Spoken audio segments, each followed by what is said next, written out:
𝗧𝗏 Nobel శాంతి బహుమతి. ప్రతిష్టాత్మక Nobel శాంతి బహుమతిని 2025వ సంవత్సరానికి గాను 𝗧𝗏 అందిస్తామని నోబెల్ కమిటీ అక్టోబర్ 10వ తేదీన ప్రకటించారు.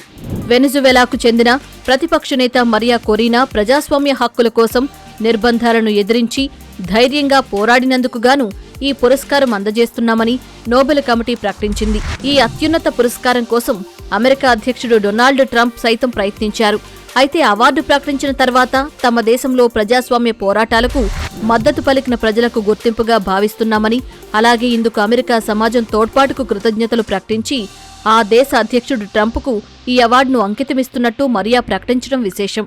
ఈ ఏడాది మొత్తం 338 మంది ఈ అవార్డుకు రేసులో ఉండగా అంతిమంగా వెనిజువెలాకు చెందిన మహిళా నేత దక్కించుకున్నారు. 𝗧𝗏 1967 అక్టోబర్ 7న జన్మించారు. ఇండస్ట్రియల్ ఇంజనీరింగ్, ఫైనాన్స్ స్పెషలైజేషన్తో 𝗧 యూనివర్సిటీలో ఉన్నత విద్యను అభ్యసించారు. 2002లో వెనిజువెలా ప్రత్యక్ష రాజకీయాల్లోకి వచ్చారు. 𝗓𝗏 అనే రాజకీయ పార్టీకి నాయకత్వం వహిస్తున్నారు. 𝗧𝗦 అనే సంస్థ స్థాపించి స్వేచ్ఛాయుత ఎన్నికల కోసం పనిచేశారు. ప్రజాస్వామ్యయుత ప్రభుత్వం కోసం ఎన్నో నిరసన ప్రదర్శనలు నిర్వహించారు. 2012లో వెనిజువెలా అధ్యక్ష పదవి కోసం పోటీ చేసిన 𝗧𝗏 2014లో దేశంలో నియంతృత్వానికి వ్యతిరేకంగా జరిగిన ఆందోళనలకు నాయకత్వం వహించారు. పురస్కారాన్ని ప్రకటిస్తూ నోబెల్ కమిటీ నియంతృత్వం నుంచి ప్రజాస్వామ్యం సాధన కోసం శాంతి మార్గంలో ఆమె విశేష కృషి చేశారని తెలిపింది. ఈ క్రమంలో మచాడో ఎన్నో బెదిరింపులు ఎదుర్కొన్నారని తెలిపింది. వెనిజువెలా పార్లమెంటు సభ్యురాలిగా, దేశ విపక్ష నేతగా పనిచేశారు. వెనిజువెలా సైనికీకరణకు తీవ్రంగా వ్యతిరేకించారు. అందువల్ల ఈమెను 2024లో జరిగిన వెనిజువెలా ఎన్నికల్లో పోటీకి అనర్హురాలిగా ప్రకటించింది అక్కడి ప్రభుత్వం. అప్పటి నుండి ఆ దేశంలోనే రహస్యంగా ఉంటూ తన పోరాటాన్ని కొనసాగిస్తున్న తీరును నోబెల్ కమిటీ ప్రశంసించి అవార్డుతో సత్కరించింది. 𝗧𝗏 2025 నోబెల్ ప్రైజ్ పొందడంతో పాటు మరికొన్ని ప్రముఖ అవార్డులు, రికార్డులు సైతం ఆమె పేర ఉన్నాయి.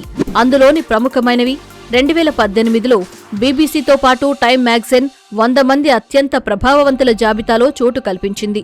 2014లో ప్రతిష్టాత్మక చార్లెస్ టి మనాట్ ప్రైజ్ అందుకున్నారు. 2019లో లిబరల్ ఇంటర్నేషనల్ ఫ్రీడమ్ ప్రైజ్ ఈమెకు అందించి గౌరవించారు. డైనమైట్తో పాటు అనేక ఆవిష్కరణలు చేసిన ప్రఖ్యాత శాస్త్రవేత్త ఆల్ఫ్రెడ్ నోబెల్ తన సంపదను ప్రపంచ సౌభాగ్యం కోసం కేటాయించాలన్న కోరికతో రాసిన వీలునామా ప్రకారం నోబెల్ బహుమతులను ప్రారంభించారు.